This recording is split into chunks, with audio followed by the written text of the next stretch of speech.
Isang mapagpalang umaga po mga kabayan. Welcome pong muli sa ating panibagong update rito po sa SLEX Toll Road 4. Narito po tayo ngayon mga kabayan sa mismong Macban area, no?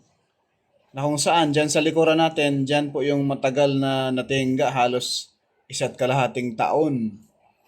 Yun po yun, may mga update din po tayo doon sa bandang likuran natin.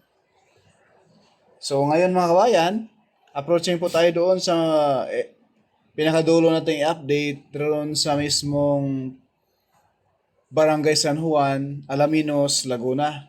So ngayon narito tayo sa Macban, Laguna. So tayo mga kabayan, approaching tayo dyan sa Service Road, dyan sa dulo natin. Ito na yung sa likuran natin yung Macban Interchange, no? So dito yung nakahilira yung mga naglalakihang mga dump truck mga kabayan. Dito po maglalagay ng tulay. Dahil dyan sa baba natin, may service road. Yung pakaliwa, papuntang B. Laguna.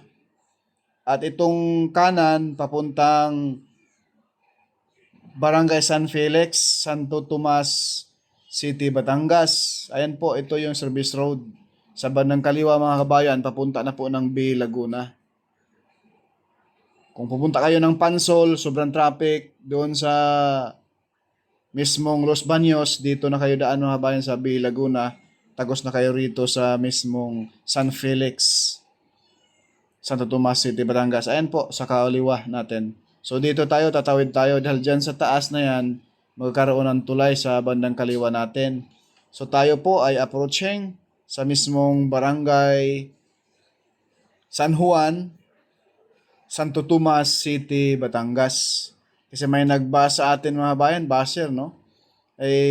Fake news daw tayo dahil ang San Juan daw doon lang sa Batangas, sa may papuntang Laia.